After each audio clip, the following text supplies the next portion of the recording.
अगर बच्चा पैदा नहीं हो रहा तो मोस्टली जो ब्लेम है वो ख़वातीन को जाता है।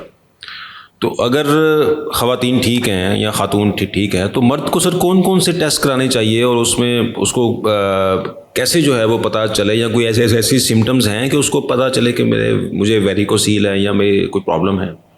जी बिल्कुल, अगर तो वाइफ का बीवी के टेस्ट में सारे नॉर्मल हैं तो आपको एक तो अपना सीमेन का टेस्ट करवा लें मर्द हज़रात, उसमें देखें स्पर्म्स के क्या हालात है, मोटिलिटी क्या है, नंबर क्या है। दूसरा खुद भी अगर वो फील कर सकते हैं तो स्क्रोटम का फील करके देखो कि गुच्छा वगैरह उनको फील होता है कि नहीं होता। और दूसरा सिम्टम इसके कई दफ़ा ये भी होते हैं कि जो साइड पे वेरिकोसील है वहाँ पर डिस्कम्फर्ट वगैरह होता है या पेन शेन हो जाती है, आपको चलने फिरने में आपको ना मुश्किल आ जाती है। अगर ये सारे सिम्टम्स हैं और आपका सीमन में भी कोई शक वाली बात है फर्टिलिटी की वजह से, तो आप एक अल्ट्रासाउंड करवाएं स्क्रोटम का। अल्ट्रासाउंड में क्लियरली डायग्नोज हो जाता है वेरिकोसील का है। कॉमनली एज आई साइड का 90% लेफ्ट में होता है, लेकिन 10% दोनों साइड पे भी हो सकता है या राइट साइड पे होता है। अगर वेरिकोसील डायग्नोज हो जाता है तो फिर आप हमसे रब्ता करें, हमारे पास बहुत सिंपल इलाज है इसका। हम जो वेन सप्लाई करती है वेरिकोसील को उसको हम ब्लॉक कर देते हैं, उसको एम्बोलाइजेशन बोलते हैं। अगेन वेरिकोसील एम्बोलाइजेशन, ये सिंपल डे केस प्रोसीजर है, आप करवा के घंटे बाद घर जा सकते हैं। ये परमानेंट इलाज है इस चीज़ का। यानी कि सर वेरिकोसील में मोस्टली जो है वो यूरोलॉजिस्ट भी क्लेम करते हैं कि ये ट्रीटमेंट हमें इसकी सर्जरी भी होती है, तो विद जो प्रेफरेबल ट्रीटमेंट है सर वो क्या है? इसमें है कि सर्जरी तो अरसों से हो रही है, कई दहाइयों से हो रही है उसमें, लेकिन जितनी वेन्स उनको नज़र आती हैं वो तो बंद कर लाइगेट कर देते हैं, ठीक है। लेकिन जो ऊपर से सप्लाई आ रही है, जो किडनी की वेन है या डायरेक्ट बड़ी वेन वेना केवा से आ रही है, उसको वो नहीं बंद करते। हमारा ये प्रोसीजर का हम ऊपर से ही जाते हैं डायरेक्ट, और ऊपर से जाके सारा बंद करके तो वापस आते हैं।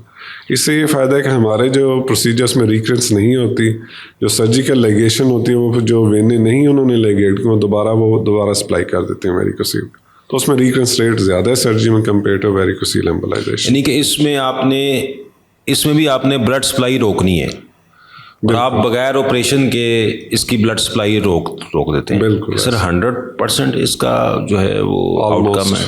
ऑलमोस्ट सक्सेस, जो टेक्निकल सक्सेस है वो तो 100% है। कई दफ़ा फेलियर होता है, जैसे एक दो केसेस मुझे याद है जिनमें आप वेन में जा ही नहीं सके किसी वजह के, इतनी बारीक होती है कि आप उसको एक्सेस नहीं कर सकते। लेकिन टेक्निकल सक्सेस अदरवाइज ऑलमोस्ट 100% है और रिकरेंस रेट इसका लेस देन 5% है। यानी कि अगर किसी को वेरिकोसील है तो उसको इंटरवेंशनल रेडियोलॉजिस्ट से एक दफ़ा ज़रूर मिलना चाहिए। बिल्कुल, क्योंकि देखिए डे केस प्रोसीजर है, कोई कट नहीं है, कोई बेहोशी नहीं है, कोई ऑपरेशन नहीं है। हमारे जितने भी प्रोसीजर्स हैं इंटरवेंशन, मोस्टली एम्बोलाइजेशन जो बोलते हैं, हम ब्लड सप्लाई ही बंद करते हैं। चाहे वो फेफड़ों की बंद करें, जिगर की करें, बच्चेदानी की बंद करें या वेरिकोसील की बंद करें। यानी कि सर इसमें ना थिएटर की ज़रूरत है, ना आपको जो है वो बेहोशी की ज़रूरत है, ना कट की ज़रूरत है। बिल्कुल ऐसे ही आपने जस्ट जाके और आपने उसको एम्बोलाइज कर देना। हम अल्ट्रासाउंड और एंजियोग्राफी दो ही हम चीज़ें यूज़ करते हैं अपने सारे प्रोसीजर्स को देखने के लिए, एक्सेस करने के लिए। लिहाजा अगर किसी को वेरिकोसील है तो वो इंटरनेशनल रेडियोलॉजिस्ट से ज़रूर मिले। जी, बेस्ट ऑप्शन यही है। बहुत शुक्रिया sir, thank you. Thank you.